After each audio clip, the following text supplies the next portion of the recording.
Assalamualaikum warahmatullahi wabarakatuh. Di sini kami dari kelompok 10 yang beranggotakan Mufiki Alfiansah dengan nomor induk mahasiswa 203200197 dan Jihan Nur Asifa dengan nomor induk mahasiswa 203200186. Di sini kami akan membawakan materi kami tentang model, strategi, dan metode pembelajaran fikih. Di sini kami akan membahas 4 subbab. Yang pertama, pengertian materi pembelajaran. Yang kedua, strategi yang digunakan dalam pembelajaran fikih. Ketiga, metode dalam pembelajaran fikih. Dan yang keempat, teknik pembelajaran fikih. Yang pertama, pengertian materi pembelajaran. Secara umum, istilah model diartikan sebagai kerangka konseptual yang digunakan sebagai pedoman dalam melakukan suatu kegiatan. Model pembelajaran adalah suatu perencanaan atau suatu pola yang digunakan sebagai pedoman dalam merencanakan pembelajaran di kelas atau pembelajaran dalam tutorial dan untuk menentukan perangkat-perangkat pembelajaran termasuk di dalamnya buku-buku, film, komputer, kurikulum, dan lain-lain.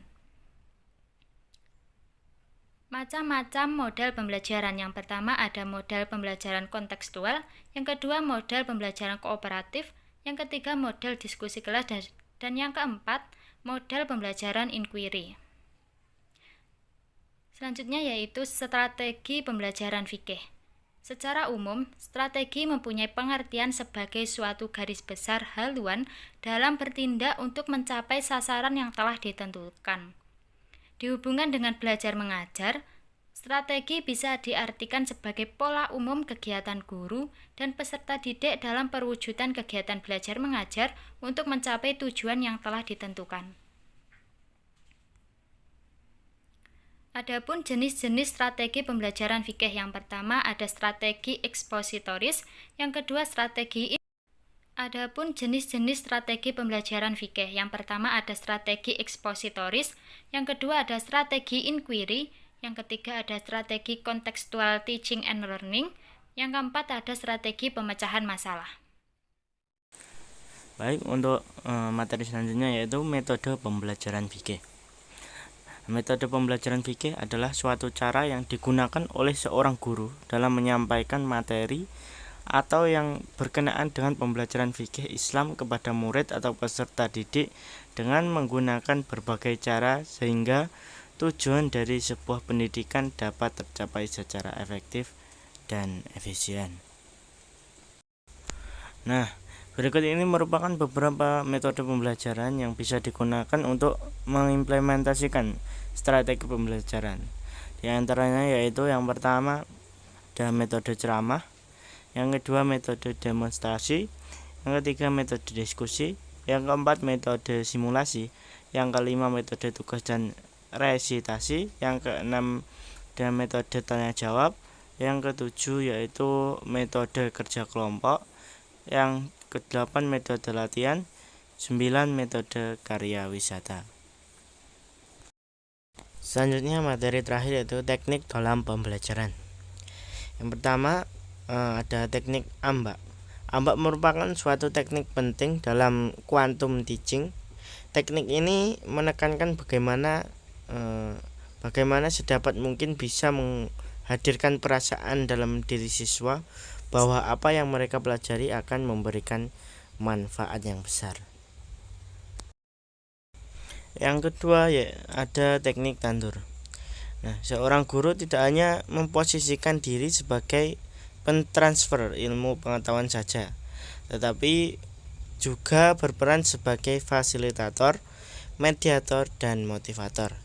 Di samping itu, guru juga harus bisa menumbuhkan minat siswa dengan memuaskan dan memanfaatkan kehidupan siswa.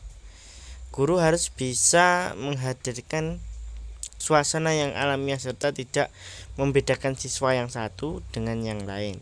Semua siswa harus mendapatkan perlakuan yang sama. Yang ketiga ada teknik Arias.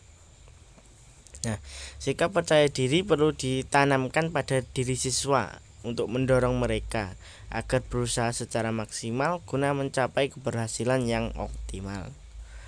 Nah, berhubungan dengan kehidupan siswa baik berupa pengalaman sekarang atau yang telah dimiliki maupun yang berhubungan dengan kebutuhan sekarang atau yang akan datang. Interest berhubungan dengan minat atau perhatian siswa. Guru harus memperhatikan berbagai bentuk dan memfokuskan pada minat dan perhatian dalam kegiatan pembelajaran. Nah, yang terakhir yaitu ada teknik pakem. Aktif dimaksudkan dalam proses pembelajaran, guru harus menciptakan suasana sedemikian rupa sehingga siswa akan aktif untuk bertanya, mempertanyakan, dan mengemukakan gagasannya. Peran aktif dari siswa sangat berpengaruh terhadap pembentukan generasi yang kreatif yang mampu menghasilkan suatu untuk kepentingan dirinya dan orang lain. Kreatif dimaksudkan agar guru menciptakan kegiatan belajar yang beragam sehingga memenuhi tingkat kemampuan siswa. Dan mungkin itu saja yang dapat kami sampaikan. Jika ada kurang lebihnya kami mohon maaf. Billahi taufiq wal hidayah. Wassalamualaikum warahmatullahi wabarakatuh.